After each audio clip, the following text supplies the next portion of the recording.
സഹോദരങ്ങളെ, ഈ അടുത്ത കാലത്ത് സന്തോഷ് ജോർജ് കുളങ്ങര എന്ന കേരളത്തിലെ ഏറ്റവും അറിയപ്പെടുന്ന ഒരു സഞ്ചാരി, നല്ല അറിവുള്ളൊരു മനുഷ്യൻ, അദ്ദേഹം ചോദ്യം ശരിയല്ല എന്ന് പറയുന്ന ഒരു യൂട്യൂബിലും ആയി സംസാരിക്കുന്നത് കാണുകയുണ്ട്. അദ്ദേഹം മറ്റു മതങ്ങളെ വിമർശിച്ചു കഴിഞ്ഞാൽ എന്തെങ്കിലും പ്രശ്നമുണ്ടാകുമല്ലോ എന്ന് പറയുന്നുകൊണ്ട് സ്വന്തം മതമായ ക്രിസ്തു മതത്തെ വിമർശിക്കുന്നു എന്ന് അറിവുള്ള വണ്ണം സംസാരിക്കുന്നത് കേട്ടപ്പോൾ എനിക്ക് വളരെ സങ്കടം തോന്നി. കാരണം എന്താണെന്ന് അറിയാമോ? അദ്ദേഹം അറിവുള്ളൊരു മനുഷ്യനാണ്, പക്ഷേ വിശ്വാസ സംബന്ധമായ കാര്യങ്ങളിൽ ഒട്ടും അറിവില്ലെന്നുള്ളത് സങ്കടകരമായൊരു കാര്യമാണ്. അദ്ദേഹത്തിൻ്റെ വീഡിയോയിലെ ചില പരാമർശങ്ങളും അതിൻ്റെ തെറ്റുകളും സൂചിപ്പിക്കുവാനായി ഞാൻ ആഗ്രഹിക്കുകയാണ്. ഒരു സാധാരണ രീതിയിലുള്ള ഒരു വിശ്വാസി എന്ന് പറഞ്ഞാൽ ദൈവത്തിൽ വിശ്വസിക്കണോ വേണ്ടയോ എന്ന് സംശയമുള്ള ഒരു വിശ്വാസി, പേരിനൊരു ക്രിസ്ത്യാനി, അങ്ങനെ ആഗ്രഹിക്കുന്ന വ്യക്തി, വിശ്വാസം എങ്ങാനും കൂടിപ്പോയി കഴിഞ്ഞാൽ വർഗീയവാദിയായാലോ എന്ന് ഭയപ്പെടുന്ന വ്യക്തി എന്നൊക്കെ ഞാനിതിനെ വിശേഷിപ്പിക്കുകയുള്ളൂ. അദ്ദേഹത്തിൻ്റെ ക്രിസ്തുമതത്തെക്കുറിച്ചുള്ള തെറ്റായ ബോധ്യങ്ങളും അതിൻ്റെ ഉത്തരങ്ങളുമാണ് ഈ വീഡിയോയിൽ ഞാൻ പറയാൻ ആഗ്രഹിക്കുന്നത്. അപ്പോൾ ആദ്യമേ തന്നെ അദ്ദേഹത്തിൻ്റെ ഓരോ വീഡിയോയിലെ ഓരോ കാര്യങ്ങൾ ഞാൻ കാണിക്കാൻ പോവുകയാണ്. ഞാൻ 100% ദൈവവിശ്വാസിയാണ്. പക്ഷെ എന്റെ ദൈവവിശ്വാസം എന്ന് പറയുന്നത് ഞാൻ പറഞ്ഞല്ലോ, ഞാന് നിങ്ങൾ കരുതുന്ന ദൈവങ്ങള്, ദൈവത്തിന്റെ ചപലതകള്, ഉദാഹരണത്തിന് ഒരു ദൈവത്തിന്റെ പടം ഒരു പള്ളി നമ്മൾ കാണുകയാണെങ്കിൽ, പള്ളികളിലാണെങ്കിൽ പിതാവായ ദൈവം എന്ന് പറഞ്ഞാൽ നരച്ച താടിയും നരച്ച മുടിയൊക്കെ ഉള്ള ഒരു കക്ഷിയല്ലേ? പലയിടത്തും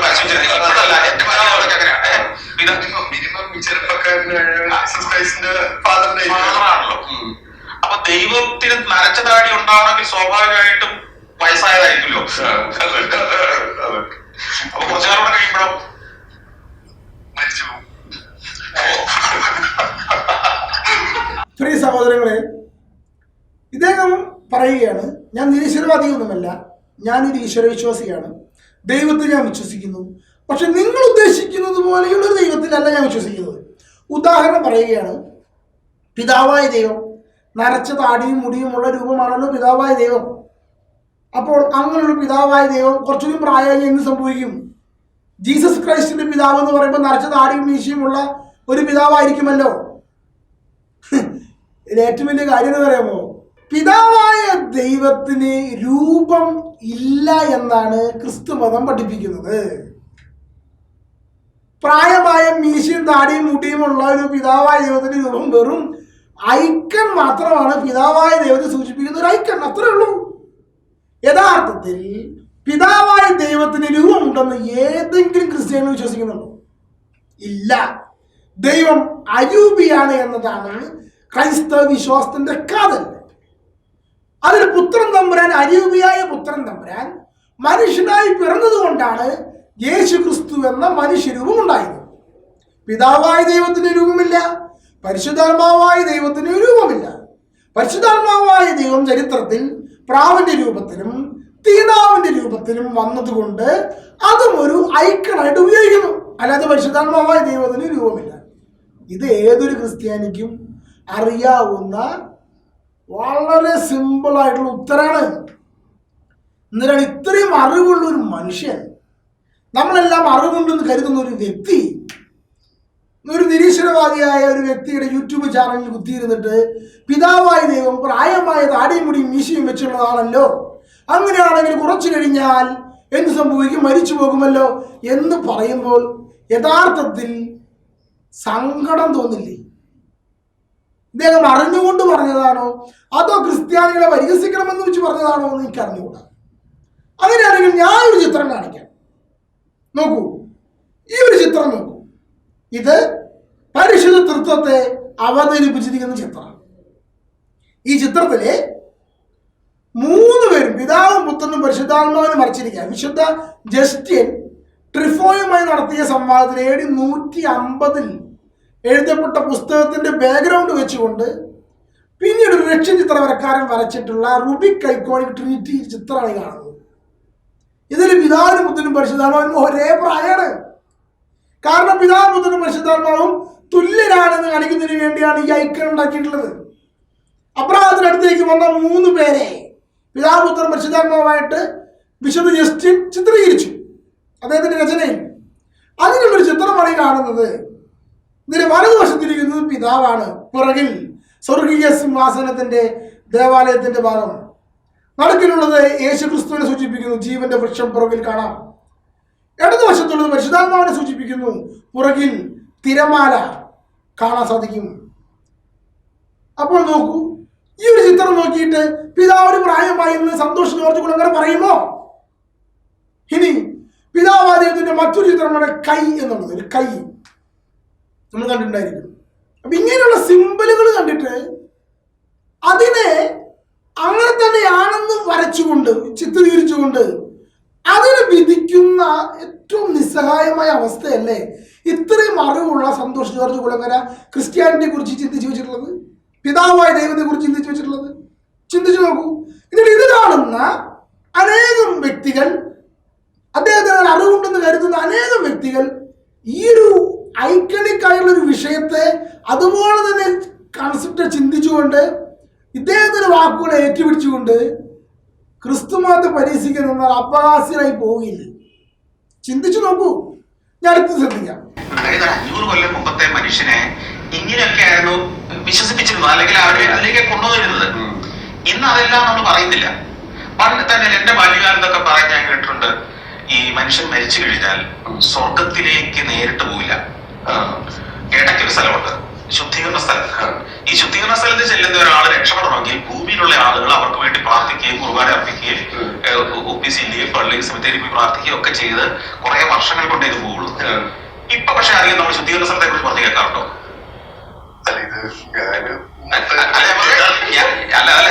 കേൾക്കാറില്ല.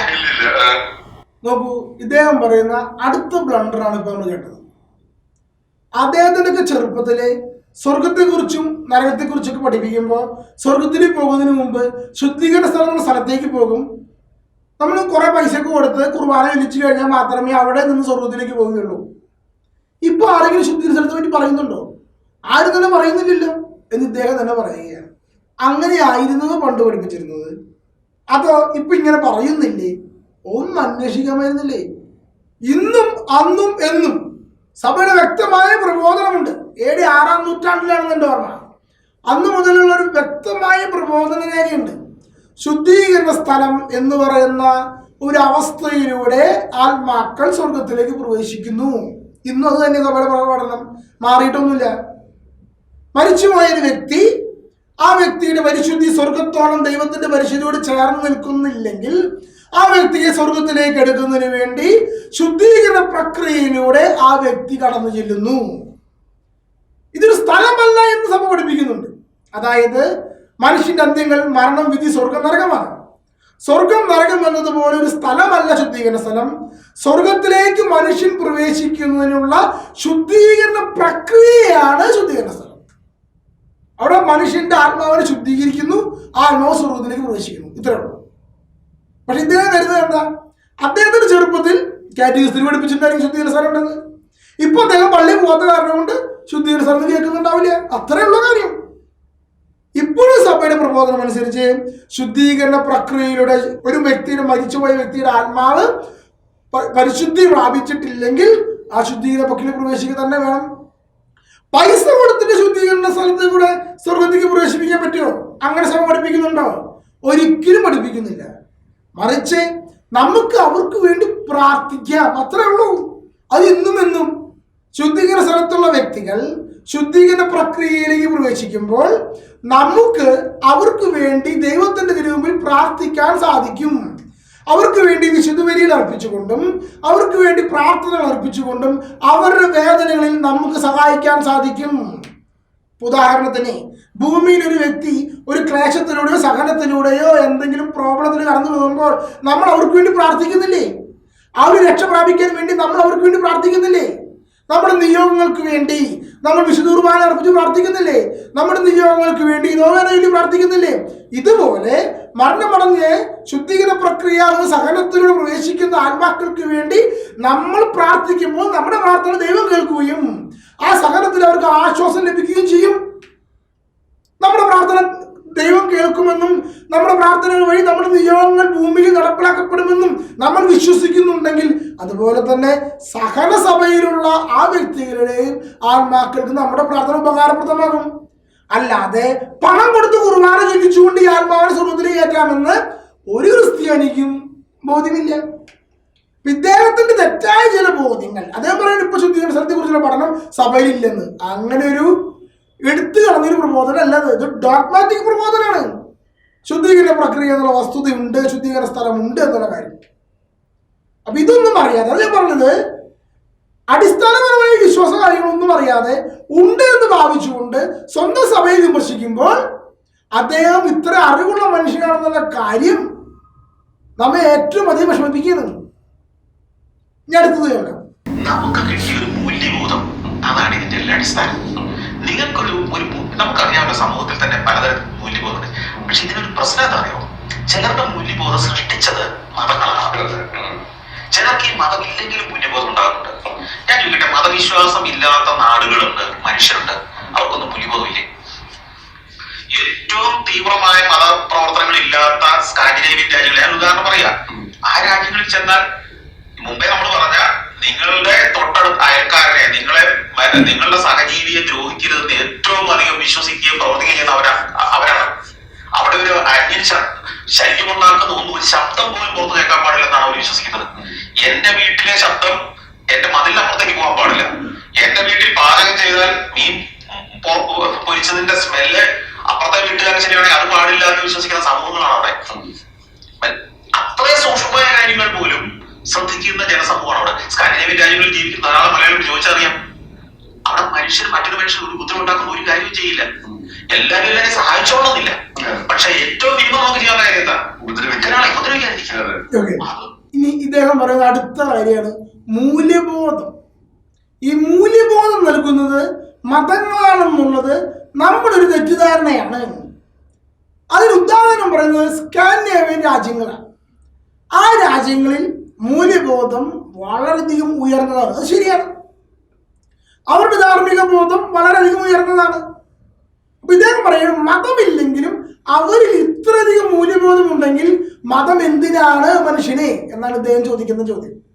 പക്ഷെ ഇദ്ദേഹം ഒരു കാര്യം മനസ്സിലാക്കണം. ഈ സ്കാൻഡിനേവിയൻ രാജ്യങ്ങൾ മുഴുവൻ ഒരു കാലത്ത് ക്രൈസ്തവ രാജ്യങ്ങളായിരുന്നു. അവർക്ക് ഈ മൂല്യബോധം കിട്ടിയത് ക്രിസ്ത്യാനിറ്റിയിൽ നിന്നാണ്. അവരിപ്പോൾ നിരീശ്വരവാദികളാണെന്ന് പറയുന്നത് 60% നിരീശ്വരവാദികളെ അവകാശപ്പെടുന്നത്, 40% ഇപ്പോഴും കാത്തലിക്സ് ആണ്, അല്ലെങ്കിൽ ക്രിസ്ത്യൻസ് ആണ്. ഈ 60% നിരീശ്വരവാദികളാണെന്ന് അവകാശപ്പെടുന്നതിന് പല കാരണങ്ങളുണ്ട്. അതിലൊരു കാരണം ദശാംശം ഗവൺമെന്റ് തന്നെ നേരിട്ട് പിടിക്കുന്നത് കൊണ്ട് ക്രിസ്ത്യാനി അല്ലാന്ന് എഴുതി കൊടുത്തു കഴിഞ്ഞാൽ അവർ ദശാംശത്തിൽ നിന്ന് ഗവൺമെന്റിന് ടാക്സ് പോലെ ദശാംശം പിടിക്കുന്നത് കട്ട് ചെയ്ത് രക്ഷപ്പെടാൻ പറ്റും. ഇങ്ങനെ പല കാര്യങ്ങളാണ് ഇവരെ നിരീശ്വരവാദികളായി സ്വയം അവതരിപ്പിക്കുന്നത്. അങ്ങനെ മതം ഉപേക്ഷിച്ച് രക്ഷപ്പെടാൻ ശ്രമിക്കുന്നവരാണ്. ഓക്കെ, എന്തിനാവട്ടെ, അവർ പലരും നിരീശ്വരവാദികളല്ല, സമ്മതിക്കുന്നു. പക്ഷെ അവർക്ക് മൂല്യബോധം എവിടുന്ന് ലഭിച്ചു? നിരീശ്വരവാദിക്ക് സ്വയം ഉണ്ടായിരുന്ന മൂല്യബോധ്യമാണോ? അല്ല. അവർക്ക് ഈ മൂല്യബോധം ലഭിച്ചത് അവരുടെ കഴിഞ്ഞ തലമുറ ക്രിസ്ത്യൻ മൂല്യബോധം തലമുറയ്ക്ക് കൈമാറി എന്നുള്ളത് കൊണ്ടാണ്. ഞാൻ തെളിയിക്കാം. തെളിയിക്കുന്നതിന് അറിയാമോ? ക്രിസ്തു മതം കടന്നു ചെല്ലാത്ത മേഖലകളിൽ, രാജ്യങ്ങളിൽ, ഇതുപോലെ നിരീശ്വരവാദം വളർന്ന രാജ്യങ്ങളിൽ ഇതേ മൂല്യബോധം ഉണ്ടെങ്കിൽ, പ്രിയ സന്തോഷ കുളങ്ങര പറഞ്ഞത് കറക്റ്റാണ്. അതായത് വടക്കൻ കൊറിയ, ചൈന പോലുള്ള രാജ്യങ്ങളിൽ ക്രിസ്തുമതം കടന്നു ചെന്നിട്ടില്ല, നിരീശ്വരവാദം കൊടികുത്തി വാഴുന്നു. ഈ രാജ്യങ്ങളിൽ വളരെ ഉയർന്ന മൂല്യബോധമുള്ള ജനതയാണുള്ളതെങ്കിൽ ഇദ്ദേഹം പറയുന്നത് കറക്റ്റാണ്. നിങ്ങൾ പറയൂ, ഇനി മൂല്യബോധം ഉണർന്നിരിക്കുകയാണോ? ചൈനയിലും അതുപോലെ ഉത്തര കൊറിയയിലും ഒക്കെ ഉള്ള ജനങ്ങളുടെ സ്വാതന്ത്ര്യം. അപ്പോൾ ഈ മൂല്യബോധം എവിടെ നിന്ന് വരുന്നു? ഇനി മറ്റൊരു ഉദാഹരണം, ഇസ്ലാമിക് രാജ്യങ്ങളിൽ ഈ മൂല്യബോധം ഉണ്ടോ? ക്രിസ്തുമതം കടന്നില്ലാത്ത രാജ്യങ്ങളിൽ ഈ മൂല്യബോധമുള്ള രാജ്യങ്ങൾ ഏവാ ഒന്ന് പറയും. എന്നിട്ട് പറയുന്നത് എവിടെ നിന്ന് ഉറവിടുന്നു? ഈവൻ നമ്മുടെ ഈ കേരളത്തിൽ 100 വർഷം മുമ്പ് നമ്മുടെ മിഷണറിമാര് ഇവിടെ കഷ്ടപ്പെട്ടതിന്റെ ഫലമാണ് ഇവിടെയുള്ള നവോത്ഥാനന്നേ. ഇവിടെ ഐത്തും മറ്റ് ജാതി വ്യവസ്ഥയുടെ മേഖലകളിൽ കടന്നുപോയതല്ലേ നമ്മുടെ കേരളം. 1950 വരെ എന്തായിരുന്നു ഇവിടുത്തെ സ്ഥിതി? നമ്മുടെ മുൻ തലമുറയോട് ചോദിച്ചു കഴിഞ്ഞാൽ അവർ പറയുമല്ലോ അയിത്തത്തെ പറ്റി. അപ്പോൾ ഈ കേരളത്തിലുള്ള ജനതയൊന്നും മൂല്യബോധമുള്ളവരല്ലേ? എന്തിനെ? ഡോക്ടർ പൽപ്പു ഈഴവനായിരുന്നു. അദ്ദേഹം വളരെയധികം പഠിച്ചവനായി അറിവുള്ളവനായി ചേർന്ന് വന്നതിന് ശേഷം അദ്ദേഹം തിരുവിതാംകൂർ രാജാവിൻ്റെ അടുത്ത് ജോലി ചോദിച്ചപ്പോൾ രാജാവ് പറഞ്ഞു, നീ ചെത്തുകാരൻ്റെ മോനല്ലേ, നീ ചെത്താൻ പോകോ. അതായിരുന്നു ഇവിടുത്തെ മൂല്യബോധം. അപ്പോൾ പൽപ്പു പറഞ്ഞ കാര്യമുണ്ട്, വിദ്യാഭ്യാസം ഉണ്ടായതുകൊണ്ട് പുരോഗമനം ഉണ്ടാവണമെന്നില്ല. ഇവിടെ എങ്ങനെ പിന്നെ മൂല്യബോധം ഉണ്ടായത്? ചാവറച്ച് തുടങ്ങി ഉറച്ച ഈ മൂല്യബോധത്തിന്റെ വിഷയങ്ങൾ അടുത്ത തലമുറയിലേക്ക് കൈമാറി കടന്നു വന്നപ്പോഴാണ് കേരളത്തിലെ ജനതയ്ക്ക് മൂല്യബോധം ഉണ്ടായത്. ഇന്ത്യയിൽ എങ്ങനെയാ? മിഷണറിമാരുടെ പ്രവർത്തനം തന്നെയാ. നമ്മുടെ വൈദികർ, കോൺവെന്റുകൾ, സിസ്റ്റേഴ്സ് കോൺവെന്റ് സ്കൂളൊക്കെ ആരംഭിച്ചത് കൊണ്ടാണ് ഇന്ത്യയിലെ ജനതയ്ക്കൊക്കെ കുറച്ചെങ്കിലും വിവരം വെച്ചത്. ഇതൊന്നും ഇല്ലാത്ത, ക്രിസ്തു മതം കടന്നില്ലാത്ത മേഖലയിൽ ഇപ്പോഴും മൂല്യബോധം അതുപോലെ താഴ്ന്നത് തന്നെയാണെന്ന് മനസ്സിലാക്കണം. ഒറ്റ ചോദ്യം ചോദിക്കാം. ഒരാണൊരുത്തിന് ഒരു പെണ്ണൊരുത്തി മാത്രം മതി വിവാഹത്തിൽ, ഒരു പുരുഷന് സ്ത്രീ മതി വിവാഹത്തിൽ എന്നുള്ള മൂല്യമുള്ള കാഴ്ചപ്പാട് എത്ര സമൂഹത്തിനുണ്ട്? ഏത് രാജ്യങ്ങളിലുണ്ട്? ചിന്തിച്ചു നോക്കൂ. ഇനി ക്രിസ്ത്യൻ മൂല്യബോധം നഷ്ടപ്പെടുന്ന രാജ്യങ്ങളിൽ ലിബറലിസം കടന്നു വരുമ്പോൾ എന്ത് സംഭവിക്കുന്നു? അവരുടെ പുരോഗമനം എന്ന ആശയം കത്തിക്കയറി വന്നിട്ട് ആ രാജ്യങ്ങളെ എങ്ങനെ നശിപ്പിക്കുന്നു? ക്രിസ്തു മതത്തെ ഉപേക്ഷിക്കുമ്പോൾ യൂറോപ്പിനുണ്ടാകുന്ന അപജയം, മൂല്യബോധത്തിലുള്ള അപജയം എന്താണ്? ഇതൊക്കെ ഒന്ന് വിശദമായി ഒന്ന് പഠിച്ചാൽ ഈ മൂല്യബോധത്തിന്റെ ഉറവിടം ക്രിസ്തുവാണ് എന്നതിലേക്ക് വരും. കാരണം എന്തറിയാമോ?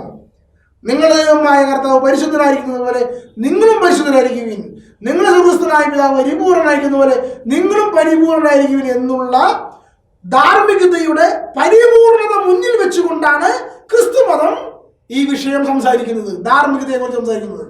നിരീശ്വരവാദികൾക്ക് ഇങ്ങനെയുള്ള ഒരു പൂർണ്ണതയുടെ, ധാർമ്മികതയുടെ, മൂല്യബോധത്തിന്റെ ഒരു പൂർണ്ണത കാണിച്ചു തരാനില്ലാത്തത് കൊണ്ട് അവർക്ക് എന്ത് സംഭവിക്കുന്നു? അപജയങ്ങൾ സംഭവിക്കുന്നു.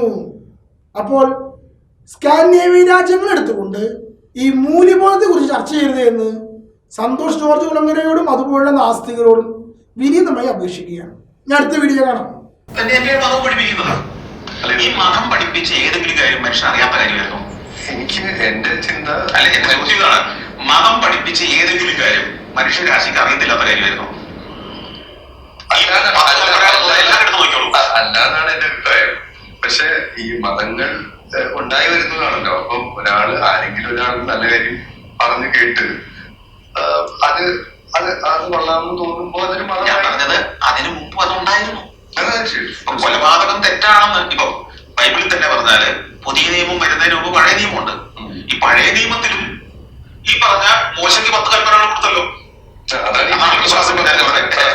അതിനുശേഷം യേശുക്രിസ്തു അതേ 10 കൽപ്പനകളെ എന്താണ് നവീകരിച്ചു കൊടുത്തു. അപ്പൊ ഞാൻ പറഞ്ഞത് അതൊക്കെ ആ സമൂഹത്തില് അന്നത്തെ മനുഷ്യര് ഡീസന്റ് ആയിട്ട് ജീവിക്കാൻ വേണ്ടി കൊടുത്ത നിബന്ധനകളാണ്. അതിനർത്ഥം അന്ന് അതിന് വിരുദ്ധമായ അവിടെ ജീവിതം പലപ്പോഴും നടക്കുന്നുണ്ടായിരുന്നു. അടുത്ത കാര്യം ഇതാണ്. അതായത് മതം പറഞ്ഞു തരാതെ തന്നെ നമുക്ക് ഈ പ്രമാണങ്ങളൊക്കെ ലഭിക്കും. ഇപ്പൊ മോശ പറഞ്ഞ കാര്യം തന്നെ അങ്ങനെ തന്നെയാണ് യേശുക്രിസ്തു പറഞ്ഞത്. അപ്പൊ യേശുക്രിസ്തു പ്രത്യേകിച്ച് പറയേണ്ട ആവശ്യമുണ്ടായിരുന്നു. യേശുക്രിസ്തു പറയുന്നതിന് മുമ്പും ആ നിയമങ്ങളൊക്കെ അവിടെ ഉണ്ടല്ലോ, മോശ പറഞ്ഞിട്ടുണ്ടല്ലോ. പിന്നെ മോശ പറഞ്ഞത് തന്നെ എന്തുകൊണ്ടാ? അത് പറഞ്ഞില്ലെങ്കിലും സമൂഹത്തിൽ നടക്കില്ലേ? ഉദാഹരണത്തിന് കൊല്ലരുതെന്നുള്ള പ്രമാണമുണ്ട്. മോശ പറഞ്ഞാൽ മാത്രമേ കൊല്ലരുതെന്നുള്ള പ്രമാണമുള്ളൂ, അല്ലാത്തവർക്ക് ഇത് ബാധകല്ലേ? മോശയുടെ പ്രമാണം കിട്ടാത്ത ഇന്ത്യക്കാരും കൊല്ലരുതെന്ന് വിശ്വസിക്കുന്നില്ലേ? ഇതാണ് ഇദ്ദേഹം പറയുന്ന ന്യായം. അതായത് യേശു പഠിപ്പിക്കേണ്ട ആവശ്യമില്ല, മോശ പഠിപ്പിക്കേണ്ട ആവശ്യമില്ല, അല്ലാതെ തന്നെ മനുഷ്യർക്ക് ലഭ്യമായതാണ് ഈ കൽപ്പനകൾ എന്നാണ് ഇദ്ദേഹം പറയുന്നത്. ഇത് ശരിയാണോ? ചിന്തിച്ചു നോക്കൂ, ഇത് ശരിയാണോ? മോശയ്ക്ക് മുമ്പ് അല്ലെങ്കിൽ അബ്രാഹത്തിന്റെ കാലഘട്ടത്തിന് മുമ്പ് മൊളോക്ക് ദേവന്റെ കൈകളിലേക്ക്, ചുട്ടുപഴുത്ത ഇരുമ്പ് കൈകളിലേക്ക് തങ്ങളുടെ കുഞ്ഞുങ്ങളെ ബലിയർപ്പിക്കുന്ന ഒരു ജനത അബ്രാഹത്തിന്റെ മുമ്പിൽ ഉണ്ടായിരുന്നു. എന്താ അവർക്കറിയില്ലേ തങ്ങളുടെ കുഞ്ഞുങ്ങളെ ബലിയർപ്പിക്കാൻ പാടില്ല എന്നുള്ള കാര്യം? അബ്രാഹത്തെ ദൈവം വിളിച്ചിട്ട് ഈ നരബലിയിൽ നിന്നും മൃഗബലിയിലേക്ക് മാറ്റം വരുത്തി. അത് പിന്നെ യേശുക്രിസ്തുവിലൂടെ അത് ധാന്യബലിയിലേക്ക്, അപ്പവും വീഞ്ഞുമുള്ള ബലിയിലേക്ക്, ചോര ചിന്താത്ത ബലിയിലേക്ക് മാറ്റം വരുത്തി. എന്നാൽ 100 വർഷം മുമ്പ് വരെ നിങ്ങൾക്കറിയാമോ, രാജാറാം മോഹൻ റോയുടെ കാലത്ത് ബംഗാളിൽ സ്വന്തം കുഞ്ഞുങ്ങളെ ഗംഗാ നദിയിലേക്ക് വലിച്ചെറിയുന്ന അമ്മമാരുള്ള നാടായിരുന്നു ഇന്ത്യ. അവരുടെ ധാർമ്മികതയുടെ ഏറ്റവും ഉന്നത ശ്രേണിയിൽ ആ വിഷയം ഉണ്ടെന്നേ. കൊല്ലരുത് നമുക്ക് അറിഞ്ഞൂടെ. എന്തിനങ്ങനെ പറയുന്നേ? നമ്മുടെ നാട്ടിൽ ഭ്രൂണഹത്യ ചെയ്യരുതെന്ന് പറയുമ്പോൾ നമുക്കറിയുന്ന കാര്യമില്ലേ ഭ്രൂണഹത്യ ചെയ്യരുതെന്നുള്ള കാര്യം? അത് കാറ്റഗറിസം ക്ലാസ്സിൽ പഠിക്കുന്ന കുട്ടിക്കറിയാം ഭ്രൂണഹത്യ ചെയ്യരുതെന്ന്. എന്നാൽ നമ്മുടെ മതത്തിൽ പെടാത്ത വ്യക്തികൾ സ്വന്തം കുഞ്ഞുങ്ങളെ ഗവൺമെന്റ് പറയുന്ന നിശ്ചിത കാലഘട്ടത്തിനുള്ളിൽ കൊന്നുകളയുന്ന, ദാരുണമായി കൊന്നുകളയുന്ന, ഒരു ഉളുപ്പുമില്ലാതെ കൊന്നുകളയുന്ന ഒരു സമൂഹത്തിലാണ് ഇന്ന് നമ്മൾ ജീവിക്കുന്നത്. ഒരു ക്രിസ്ത്യൻ കുട്ടി, ഒരു പെൺകുട്ടി അബോർഷൻ ചെയ്യാൻ കൈവറയ്ക്കുന്നത് എന്തുകൊണ്ടാണ്? അവരെ പഠിപ്പിച്ച ക്രിസ്ത്യൻ മൂല്യമാണ്, കാറ്റഗറിസമാണെന്നേ. അപ്പൊ ഞാൻ ചോദിക്കട്ടെ, കൊല്ലരുതെന്ന് ഈ കുട്ടിക്ക് അറിയാമെങ്കിൽ എന്തുകൊണ്ട് ഈ കുട്ടികളെ, ഈ സ്ത്രീകൾ പാപം ചെയ്യുന്നു, ഈ ഭ്രൂണഹത്യയിലേക്ക് പോകുന്നു എന്ന് പറയും? ആരാണ് അവരെ പിന്തിരിപ്പിക്കുന്നത്? നമ്മുടെ വേദപാഠം തന്നെയല്ലേ. ക്രിസ്ത്യൻ മൂല്യങ്ങൾ ഇല്ലാത്തിടത്ത് ഒരു വ്യക്തി മറ്റൊരു വ്യക്തിയെ കൊല്ലാൻ ഒരു അറപ്പും മറുപ്പില്ലെന്നേ. രാജ്യത്തിന്റെ നിയമത്തെ മാത്രമേ അവർക്ക് പേടിയുള്ളൂ. അത് കൊന്നുകളയും. ക്രിസ്ത്യൻ സമൂഹം ജീവിക്കാത്ത കേരളത്തിലെ വിവിധ ജില്ലകളിൽ ജീവനുള്ള വിലയും ജീവൻ കൊടുക്കുന്ന വിലയും ക്രിസ്ത്യാനികൾ തിങ്ങിപ്പാർക്കുന്ന ജില്ലകളിൽ ജീവൻ കൊടുക്കുന്ന വിലയും രണ്ടും രണ്ടാണെന്ന് രണ്ട് ഭാഗങ്ങളിലും താമസിക്കുന്ന വ്യക്തികൾക്ക് മനസ്സിലാവും. എന്താ കാരണം? ക്രിസ്ത്യൻ സമൂഹത്തിൽ ജീവന് വില കൊടുക്കുന്നുണ്ട്, കൊല്ലരുത് എന്നുള്ളത്. മറ്റു സമൂഹങ്ങളിൽ നമ്മുടെ കൂട്ടത്തിൽ പെടാത്തവരെ കൊന്നതുകൊണ്ട് ഒരു കുഴപ്പമില്ല എന്നുള്ള ഒരു തത്വചിന്ത അവർ ഉള്ളിലുള്ളത് കൊണ്ട് കൊല്ലാൻ ഒരു മടിയില്ല. പോലീസ് രക്ഷപ്പെട്ടാൽ മതി. അപ്പൊ ഈ ക്രിസ്ത്യാനികൾക്ക് ഈ ധാർമ്മികത എവിടുന്ന് കിട്ടി? മോശ പറഞ്ഞ നിയമമാണ് യേശു പറഞ്ഞത്. മോശ പറഞ്ഞതിൽ നിന്ന് വ്യത്യസ്തമായിട്ട് യേശു ക്രിസ്തു പറയുന്ന പേരാണ് ഗിരിപ്രഭാഷണം. കണ്ണിന് പകരം കണ്ണല്ല, പല്ലിന് പകരം പല്ലല്ല എന്നാണ് ഈശോ പഠിപ്പിച്ചത്. മോശ ഉപേക്ഷപത്രം നൽകി ഡിവോഴ്സ് ചെയ്യാൻ ആവശ്യപ്പെട്ടപ്പോൾ, അനുവാദം നൽകിയപ്പോൾ യേശു ക്രിസ്തു ഉപേക്ഷപത്രം നൽകരുതെന്നും ഒരു പുരുഷൻ ഒരു സ്ത്രീ മതിയുമെന്നും യഹൂദന്മാരുടെ ചരിത്രത്തിൽ ആദ്യമായി പറയുകയാണ് ചെയ്തത്. വ്യത്യാസം ഉണ്ടായിരുന്നില്ല മോശ പറയുന്നതും യേശു പറയുന്നതും തമ്മിൽ കാതലായ വ്യത്യാസമുണ്ട്. അതുകൊണ്ടാണ് യേശുവിനെ കുറിച്ച് തറച്ചു പോകുന്നത്. ഇനിയും ഇദ്ദേഹത്തിന്റെ അടുത്ത ഡയലോഗ് ഉണ്ട്. മതങ്ങളുടെ ഈ പഠിപ്പിക്കലിന് ഇപ്പോ ഒരു മതം ഒറിജിനേറ്റ് ചെയ്ത കാലത്തെ സാഹചര്യം എന്താണെന്ന്, അല്ലെങ്കിൽ ആ മതത്തിന് വേണ്ടി ആ ഏറ്റവും മികച്ച ആശയങ്ങൾ മുന്നോട്ട് വെച്ച ആള് ഏത് സാഹചര്യത്തിൽ ഓരോ കാര്യം മുന്നോട്ട് വെച്ചു എന്നുള്ളത് പോലും ഇന്ന് പലപ്പോഴും നമുക്ക് മനസ്സിലാക്കാൻ കഴിയാത്ത ഒരു വസ്തുതയാണ്. മനസ്സിലായി? നമുക്ക് ഒരിക്കലും ആ കാലഘട്ടത്തിലേക്ക് നമുക്ക് ഇമാജിൻ ചെയ്യാൻ പറ്റില്ല. ഇപ്പൊ ഒരു ചെറിയൊരു ഉദാഹരണം പറഞ്ഞാൽ 1970-കളിലെ ഒരു ജീവിത സാഹചര്യം നമുക്ക് ഇന്ന് എത്ര പേർക്ക് അത് ഓർത്തെടുക്കാൻ പോലും പറ്റും? പുതിയ തലമുറയിൽ ഒരു 20 വയസ്സ് കഴിഞ്ഞാൽ അല്ലെങ്കിൽ 30-40 വയസ്സിന് ഇടയ്ക്കുള്ള ആളുകളിൽ ചിന്തിക്കാൻ കഴിയില്ല. ആ സാഹചര്യത്തിൽ നമ്മുടെ നാട്ടിലുണ്ടായിരുന്ന ചില ചിട്ടകളും നിയമങ്ങളും ഇന്നും നമ്മൾ തുടർന്നാലും ഈ പുതിയ തലമുറയ്ക്ക് അത് ഉൾക്കൊള്ളാൻ പറ്റില്ല. ഇദ്ദേഹം പറയുന്നതാണ് 40 വർഷം മുമ്പ് ഉണ്ടായിരുന്ന ധാർമ്മികതയ്ക്കും അന്ന് പഠിപ്പിച്ച മഹാന്മാരുടെ പ്രബോധനത്തിനും 40 വർഷത്തിന് ശേഷമുള്ള ഇന്നത്തെ സമൂഹത്തിൽ എന്തെങ്കിലും പ്രസക്തി ഉണ്ടോ? അങ്ങനെയെങ്കിൽ 2000 വർഷം മുമ്പ് യേശു പഠിപ്പിച്ച പ്രബോധനത്തിന് ഇന്നത്തെ കാലത്ത് എന്ത് പ്രസക്തി ഉണ്ടായിരിക്കും?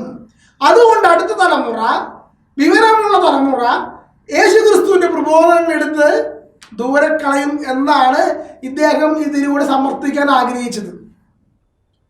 പ്രിയപ്പെട്ട സന്തോഷ് ജോർജ് കുളങ്ങര അറിയണം ഇത് കാര്യം. സഹോദരൻ അറിയണം, ആകാശവും ഭൂമിയും കടന്നു പോകുവോളം എന്റെ വചനങ്ങൾ കടന്നു പോകുകയില്ല എന്ന് പറഞ്ഞുകൊണ്ട് യേശു ക്രിസ്തു നടത്തിയ ഗിരിപ്രഭാഷണം അത് ഇന്നും പ്രസക്തമായ സുവിശേഷ പ്രഘോഷണം. കണ്ണിന് പകരം കണ്ണ്, പല്ലിന് പകരം പല്ല് എന്ന് മോശ പഠിപ്പിച്ച പ്രബോധനത്തെ തിരുത്തിക്കൊണ്ട് യേശു പഠിപ്പിച്ചു കണ്ണിന് പകരം കണ്ണല്ല, പല്ലിന് പകരം പല്ലല്ല. ഗോത്രമായി പരസ്പരം യുദ്ധം ചെയ്ത സമൂഹത്തോട് അങ്ങനെയല്ല അത് യേശു പഠിപ്പിച്ചു. ഇത് ആധുനിക കാലഘട്ടത്തിന്റെ പ്രസക്തമല്ലേ? ചിന്തിച്ചു നോക്കൂ. നമ്മുടെ ഈ നാട്ടിലെ 100 വർഷം മുമ്പ് വരെ ഉണ്ടായിരുന്ന ധാർമ്മികത എന്ന് പറയുന്നത് എന്തിനടിസ്ഥാനപ്പെടുത്തിയിട്ടുള്ളതാ? ക്രിസ്ത്യൻ മിഷണറിമാർ കൊണ്ടുവന്ന ധാർമ്മികതയിലേക്ക് വളരാൻ വേണ്ടിയിട്ടാണ് നമ്മുടെ സമൂഹത്തിൽ, കേരള സമൂഹത്തിൽ നവോത്ഥാന പ്രസ്ഥാനം ഉണ്ടായത്. അല്ലാതെ ഒരു നാസ്തിക സമൂഹത്തിൽ നിന്ന് വന്നതല്ല, നാസ്തികർ കൊണ്ടുവന്നതുമല്ല. ക്രിസ്ത്യൻ വിദ്യാഭ്യാസ സ്കൂളുകളിൽ നിന്ന് ലഭിച്ച ധാർമ്മികതയിൽ നിന്നാണ് നാസ്തികർ ധാർമ്മികതയുടെ മൂല്യം പഠിച്ചത്. കാരണം അറിയാമോ? യേശു ക്രിസ്തു പറയുകയാണ്, നിങ്ങളുടെ സ്വർഗസ്ഥനായ പിതാവ് പരിശുദ്ധരായിരിക്കുന്നത് പോലെ നിങ്ങളും പരിശുദ്ധരായിരിക്കും എന്ന് പറയുന്ന ഒരു ധാർമ്മിക അടിസ്ഥാന അളവുകൾ വെച്ചെടുത്തുകൊണ്ട് 2000 വർഷം മുമ്പ് യേശു പഠിപ്പിച്ച പ്രബോധനത്തിന് ഇന്നും പ്രസക്തി കാണുകയാണ്. എന്താണ് പ്രസക്തി? ഒരു പുരുഷനും സ്ത്രീ മതി വിവാഹത്തിൽ നിന്ന് ബഹുഭാരിത്വമുള്ള 2000 വർഷം മുമ്പുള്ള ഒരു സമൂഹത്തോട് യേശു പ്രസംഗിച്ചു. ഇന്നത് പ്രസക്തിയില്ലേ? നാളേക്കും അതിന് പ്രസക്തിയില്ലേ? പറയണം, നാളേക്കും അതിന് പ്രസക്തിയില്ലേ? ആർത്തവമുള്ള സ്ത്രീകൾ ദേവാലയത്തിൽ പ്രവേശിക്കരുത്, സ്ത്രീകൾ 2ാം തരം പൗരന്മാരെന്ന് പറയുന്ന ഒരു സമൂഹത്തിന്റെ മുമ്പില് യേശു ക്രിസ്തുവിന്റെ ധാർമ്മിക പ്രസംഗം സ്ത്രീയും പുരുഷനും അടിമയും ഉടമയും യഹൂദനും യവനനും തുല്യരാണെന്ന് പറഞ്ഞുകൊണ്ട് യേശു പഠിപ്പിച്ചില്ലേ? ഗലാത്യ 3:22 പൗലോസ് യേശു ക്രിസ്തുവിന്റെ പ്രബോധനത്തെ അടിവരായിട്ട് കാണിച്ചു തന്നില്ലേ?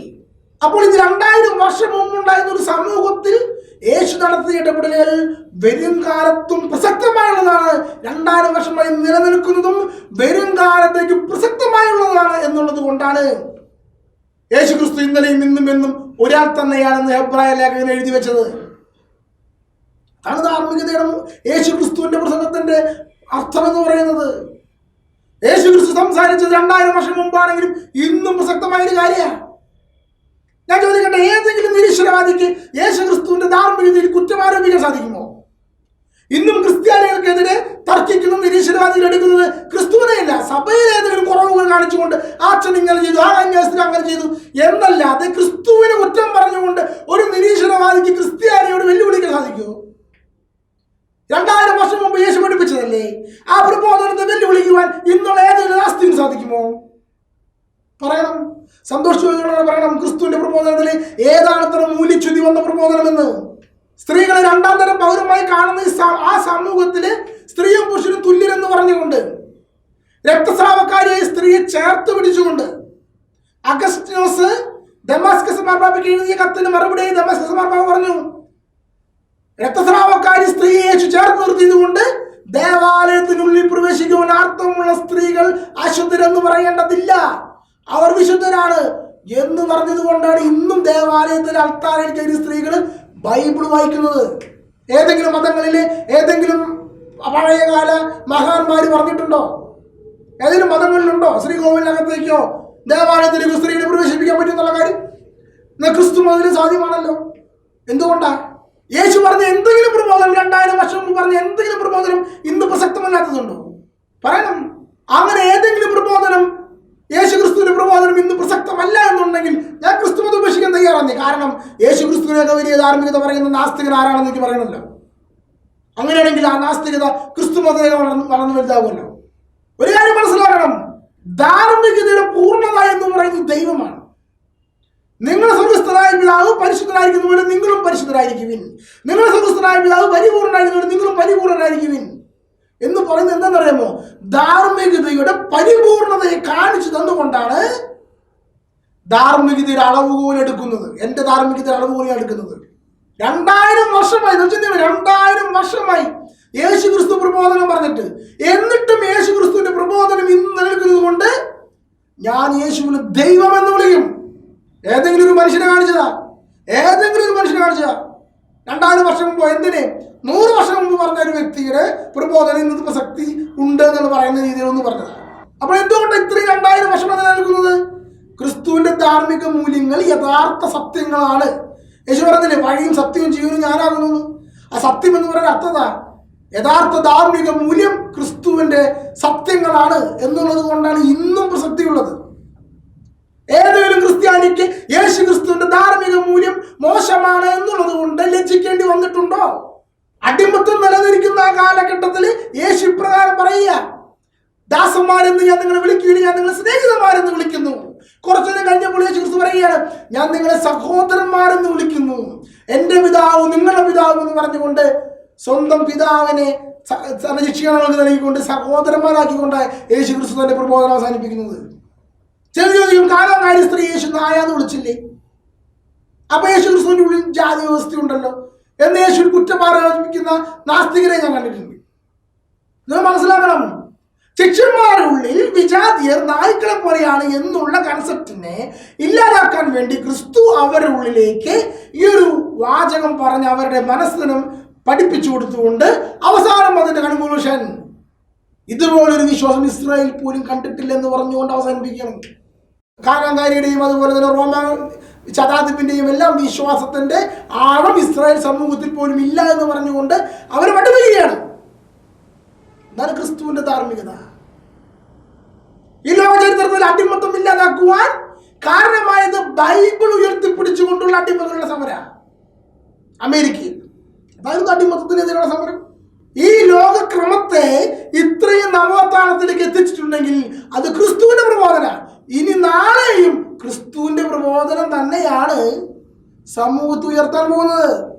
ഇന്ന് ഇന്ത്യൻ സമൂഹം ഇത്രയധികം ധാർമ്മിക മൂല്യങ്ങളോട് ശരിയെന്ന് പറയുന്നുണ്ടെങ്കിൽ അത് അടിസ്ഥാനപരമായ കാരണം ഇന്ത്യയിൽ ഒട്ടുക്കമുള്ള കോൺവെന്റ് സ്കൂളുകളും കോളേജുകളാണ്. അവിടുന്ന് പഠിച്ചിറങ്ങുന്നവരാ MP മാരും മന്ത്രിമാരായിട്ട് നമ്മുടെ ഭരണസാരഥ്യം ഏറ്റെടുത്തിരിക്കുന്നത്. അവർക്കുള്ളിലുള്ള ബോധ്യങ്ങളാ, അല്ലാതെ മറ്റു മതങ്ങളിൽ നിന്ന് വന്ന ബോധ്യങ്ങളല്ല അവരവിടെ എഴുതി വെച്ചത്. അത് മനസ്സിലാക്കണം. അപ്പൊ ക്രിസ്തീയ ധാർമ്മിക മൂല്യങ്ങളെ പ്രതി ലജ്ജിക്കേണ്ടി വന്നിട്ടില്ല. 2000 വർഷം മുമ്പ് പറഞ്ഞതല്ലേ ഇന്ന് പ്രസക്തി ഉണ്ടോ എന്ന് ചോദിക്കേണ്ടി വന്നിട്ടില്ല എന്നുള്ളത് ക്രിസ്തുവിന്റെ ധാർമ്മികത മൂല്യം കാണിക്കുക. ക്രിസ്തീയ മൂല്യങ്ങൾ നഷ്ടപ്പെടുത്തിയ യൂറോപ്യൻ രാജ്യങ്ങളും മറ്റു പല രാജ്യങ്ങളും ഇന്ന് അനുഭവിക്കുന്ന ധാർമ്മിക മൂല്യത്തിന്റെ ച്യുതി എവിടെ നിന്ന് വന്നു എന്നുള്ളത് നാസ്തികളൊന്ന് വിശകലനം ചെയ്യുന്നത് നല്ലതാണ്. അപ്പൊ പ്രിയപ്പെട്ട സന്തോഷ് ജോർജ് കുളങ്ങരയോട് പറയണമെന്ന് അറിയാമോ? 2000 വർഷമായിട്ടുണ്ട് എങ്കിലും കാലഹരണപ്പെടാത്ത ഒരു ധാർമ്മികത പ്രസംഗിക്കുവാൻ യേശുക്രിസ്തുവിന് കഴിഞ്ഞത് യേശുക്രിസ്തു ദൈവമായതുകൊണ്ടാണെന്നുള്ള ഒരു ബോധ്യം ഉള്ളിലുണ്ടായിക്കൊള്ളട്ടെ. എന്നെ കേൾക്കുന്ന പ്രിയപ്പെട്ട സഹോദരങ്ങളെ, അറിവും വിവരമുള്ള ഇങ്ങനെയുള്ള വ്യക്തികൾ ക്രൈസ്തവ വിശ്വാസത്തിൽ ആഴമായി അറിവില്ലാത്തത് കൊണ്ട് മതം ഉപേക്ഷിച്ചു പോകുന്നെന്ന് കണ്ടുകൊണ്ട്, പേരിന് ക്രിസ്ത്യാനിയെ നിലനിൽക്കുന്നു കണ്ടുകൊണ്ട്, പ്രിയപ്പെട്ട സഹോദരങ്ങളെ, ക്രിസ്തു മതത്തെ യഥാർത്ഥവണ്ണം പഠിക്കാനും ഉൾക്കൊള്ളാനുള്ള കഴിവ് നശിപ്പിക്കരുത് എന്ന് ഞാൻ താഴ്മയോട് പറയുകയാണ്. ദൈവം നമ്മെ അനുഗ്രഹിക്കട്ടെ.